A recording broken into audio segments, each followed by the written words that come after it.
Ele te dará a força que precisares. Louvado seja nosso Senhor Jesus Cristo, para sempre seja louvado. Meus caríssimos irmãos e irmãs, caríssimos filhos na fé, que quem vos fala é o Padre Adriano Bolognani. Estamos chegando com o nosso programa Verdade e Vida, programa de evangelização que leva a palavra de Deus, os ensinamentos de Cristo mediante a igreja até a sua casa, até o seu coração. Hoje dia de abstinência, dia de recolhimento, dia de intensa oração, dia de refletirmos a dor de nosso Senhor e Salvador Jesus Cristo, a entrega por amor a cada um de nós a uma morte de cruz. Então hoje é dia sim de ter um coração contrito e humilde. Que Maria Santíssima, aquela que esteve de prontidão aos pés da cruz, nos ajude a viver este dia com muita oração, com muita fé, com muita esperança. É o que o mundo está precisando. O Evangelho de hoje, o Evangelho de São João, capítulo 18, versículo 1 ao 19 ao 42. O teu Deus que te escolheu. Paixão de nosso Senhor Jesus Cristo, segundo São João. Naquele tempo, Jesus saiu com os seus discípulos para o outro lado da torrente do Cedron. Havia aí um jardim, onde ele entrou com os discípulos. Também Judas, o traidor, conhecia o lugar, porque Jesus costumava reunir-se aí com seus discípulos. Judas levou consigo um destacamento de soldados e alguns guardas dos sumos sacerdotes e fariseus. E chegou ali com lanternas, tochas e armas. Então Jesus, consciente de tudo o que ia acontecer, saiu ao encontro deles e disse: A quem procurais? Responderam: A Jesus, o Nazareno. Ele disse: Sou eu. Judas, o traidor, estava junto com eles. Quando Jesus disse: Sou eu, eles recuaram e caíram por terra. De novo lhes perguntou: A quem procurais? Eles responderam: A Jesus, o Nazareno. Jesus respondeu: Já vos disse que sou eu. Se é a mim que procurais, então deixais que estes se retirem. Assim se realizava a palavra que Jesus tinha dito: Não perdi nenhum daqueles que me confiaste. Simão Pedro, que trazia uma espada consigo, puxou dela e feriu o servo do sumo sacerdote, cortando-lhe a orelha direita. O nome do servo era Malco. Então Jesus disse a Pedro: Guarda a tua espada na bainha. Não vou beber o cálice que o Pai me deu? Então os soldados, o comandante e os guardas dos judeus prenderam Jesus e o amarraram.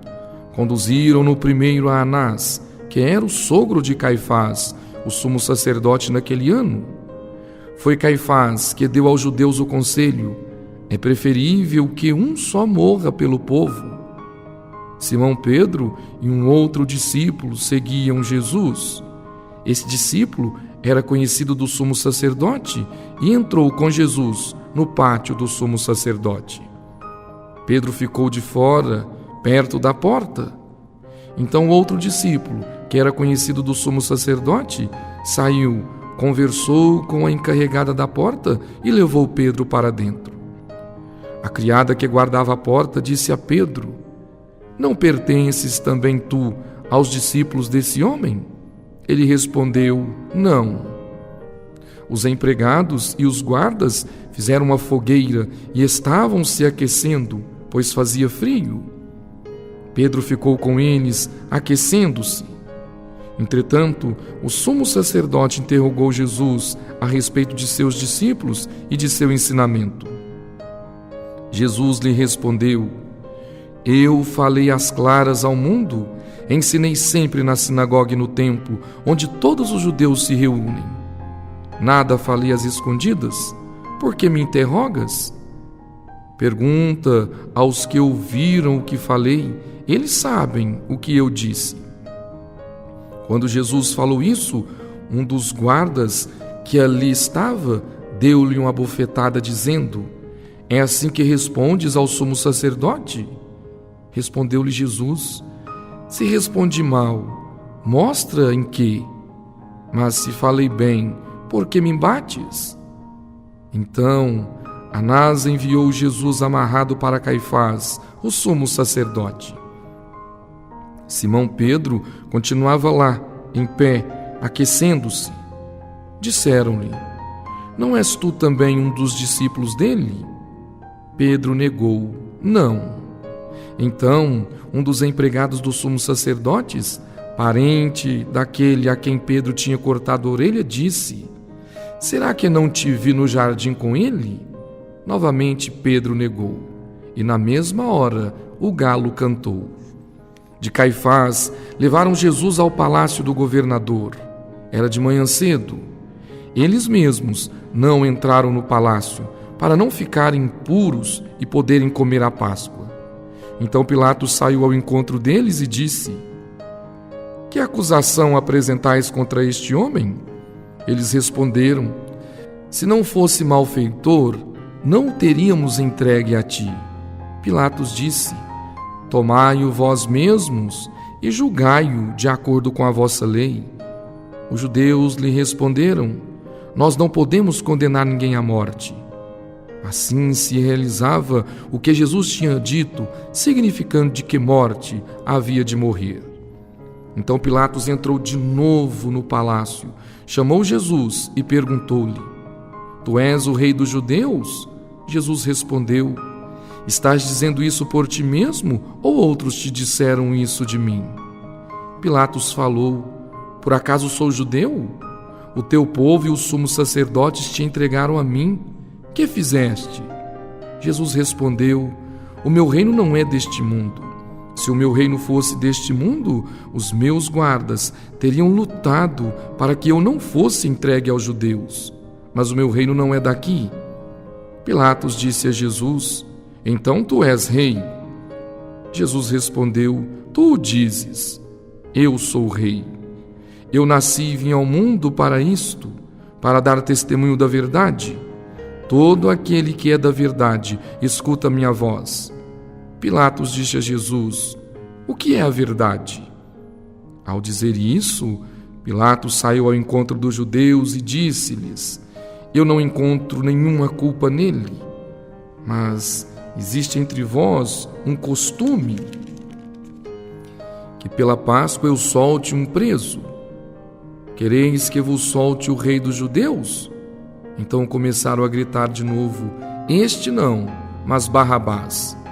Barrabás era um bandido. Então Pilatos mandou flagelar Jesus. Os soldados teceram uma coroa de espinhos e a colocaram na cabeça de Jesus. Vestiram-no com um manto vermelho, aproximavam-se dele e diziam: Viva o rei dos judeus! E davam-lhe bofetadas. Pilatos saiu de novo e disse aos judeus: Olha, eu o trago aqui fora, diante de vós, para que saibais que não encontro nele crime algum. Então Jesus veio para fora, trazendo a coroa de espinhos e o manto vermelho. Pilatos disse-lhes: Eis o homem. Quando viram Jesus, o sumo sacerdote e os guardas começaram a gritar: Crucifica-o, crucifica-o. Pilatos respondeu: Levai-o vós mesmos para o crucificar, pois eu não encontro nele crime algum. Os judeus responderam: Nós temos uma lei, e segundo essa lei ele deve morrer, porque se fez filho de Deus. Ao ouvir essas palavras, Pilatos ficou com mais medo ainda. Entrou outra vez no palácio e perguntou a Jesus: De onde és tu? Jesus ficou calado. Então Pilatos disse: Não me respondes? Não sabes que tenho autoridade para te soltar e autoridade para te crucificar? Jesus respondeu: Tu não terias autoridade alguma sobre mim, se ela não te fosse dada do alto. Quem me entregou a ti, portanto, tem culpa maior. Por causa disso, Pilatos procurava soltar Jesus. Mas os judeus gritavam: Se soltas este homem, não és amigo de César. Todo aquele que se faz rei declara-se contra César. Ouvindo essas palavras, Pilatos levou Jesus para fora e sentou-se no tribunal, um lugar chamado Pavimento, em hebraico, Gábata. Era o dia da preparação da Páscoa, por volta do meio-dia. Pilatos disse aos judeus: eis o vosso rei. Eles, porém, gritavam: fora, fora, crucifica-o. Pilatos disse: hei de o crucificar o vosso rei? Os sumos sacerdotes responderam: não temos outro rei senão César. Então Pilatos entregou Jesus para ser crucificado e eles o levaram. Jesus tomou a cruz sobre si e saiu para o lugar chamado Calvário, em hebraico, Gólgota. Ali o crucificaram com outros dois, um de cada lado, e Jesus no meio. Pilatos mandou ainda escrever um letreiro e colocá-lo na cruz. Nele estava escrito: Jesus Nazareno, Rei dos Judeus. Muitos judeus puderam ver o letreiro, porque o lugar em que Jesus foi crucificado ficava perto da cidade. O letreiro estava escrito em hebraico, latim e grego. Então os sumos sacerdotes dos judeus disseram a Pilatos: não escrevas o Rei dos Judeus, mas sim o que ele disse: eu sou o Rei dos Judeus. Pilatos respondeu: o que escrevi está escrito. Depois que crucificaram Jesus, os soldados repartiram a sua roupa em 4 partes, uma parte para cada soldado. Quanto à túnica, esta era tecida sem costura, em peça única de alto a baixo. Disseram então entre si: não vamos dividir a túnica. Tiremos a sorte para ver de quem será. Assim se cumpria a escritura que diz: repartiram entre si as minhas vestes e lançaram sorte sobre a minha túnica. Assim procederam os soldados. Perto da cruz de Jesus estavam de pé a sua mãe, a irmã da sua mãe, Maria de Cleofas, e Maria Madalena. Jesus, ao ver sua mãe e ao lado dela o discípulo que ele amava, disse à mãe: mulher, este é o teu filho. Depois disse ao discípulo: esta é a tua mãe. Desta hora em diante, o discípulo a acolheu consigo. Depois disso, Jesus, sabendo que tudo estava consumado, e para que a Escritura se cumprisse até o fim, disse: tenho sede. Havia ali uma jarra cheia de vinagre. Amarraram numa vara uma esponja embebida de vinagre e levaram-no à boca de Jesus. Ele tomou o vinagre e disse: tudo está consumado. Inclinando a cabeça, entregou o Espírito. Era o dia da preparação para a Páscoa.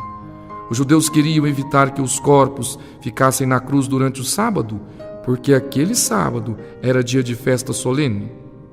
Então pediram a Pilatos que mandasse quebrar as pernas aos crucificados e os tirassem da cruz. Os soldados foram e quebraram as pernas de um e depois do outro que foram crucificados com Jesus. Ao se aproximarem de Jesus e vendo que já estava morto, não lhe quebraram as pernas, mas um soldado abriu-lhe o lado com uma lança e logo saiu sangue e água. Aquele que viu dá testemunho, e seu testemunho é verdadeiro, e ele sabe que fala a verdade, para que vós também acrediteis. Isso aconteceu para que se cumprisse o que diz a Escritura: não quebrarão nenhum dos seus ossos. E outra Escritura ainda que diz: olharão para aquele que traspassaram. Depois disso, José de Arimateia, que era discípulo de Jesus, mas às escondidas por medo dos judeus, pediu a Pilatos para tirar o corpo de Jesus. Pilatos consentiu. Então José veio tirar o corpo de Jesus. Chegou também Nicodemos, o mesmo que antes tinha ido de noite a encontrar-se com Jesus. Levou uns 30 quilos de perfume feito de mirra e aloés. Então tomaram o corpo de Jesus e o envolveram com aromas em faixas de linho, como os judeus costumam sepultar. No lugar onde Jesus foi crucificado havia um jardim, e no jardim um túmulo novo, onde ainda ninguém tinha sido sepultado. Causa da preparação da Páscoa, e como o túmulo estava perto, foi ali que colocaram Jesus. Palavra da salvação, glória a vós, Senhor. Meus caríssimos irmãos e irmãs, aqui uma pequena palavra diante deste dia que nós estamos vivendo, que nós estamos rezando. Todo o sofrimento do Cristo, todo o sacrifício, todo o sangue derramado, todos os açoites, a coroa de espinho, a cruz, foi pela humanidade, foi por nós. Então nós não podemos desistir diante do sofrimento, das tormentas, das perseguições, das calúnias, da cruz, da coroa de espinho, dos açoites, das bofetadas que levamos a todo tempo, a todo momento, por aqueles que não querem a verdade, por aqueles que não querem santidade. Sejamos em Cristo, homens e mulheres de fé, de esperança, e que Maria Santíssima interceda sempre por cada um de nós. Amém. Não tenha medo, você também faz parte desta comunhão. Alma de Cristo, santificai-me, corpo de Cristo, salvai-me, sangue de Cristo, inebriai-me, água do lado de Cristo, lavai-me, paixão de Cristo, confortai-me. Ó bom Jesus, ouvi-me, dentro de vossas chagas, escondei-me. Não permitais que eu me separe de vós. Do espírito maligno, defendei-me. Na hora da morte, chamai-me e mandai-me ir para vós, para que com os vossos santos os louve por todos os séculos dos séculos. Amém. Ave Maria, cheia de graça, o Senhor é convosco. Bendita sois vós entre as mulheres, e bendito é o fruto do vosso ventre, Jesus. Santa Maria, Mãe de Deus, rogai por nós, pecadores, agora e na hora de nossa morte. Amém. Ó Maria concebida sem pecado, rogai por nós que recorremos a vós. O Senhor esteja convosco, Ele está no meio de nós. Pela intercessão da Santíssima Virgem Maria, Mãe de Deus e nossa Mãe, Nossa Senhora da Piedade, abençoe-vos o Deus Todo-Poderoso, o Pai, o Filho e o Espírito Santo. Amém. Igreja, viva intensamente o que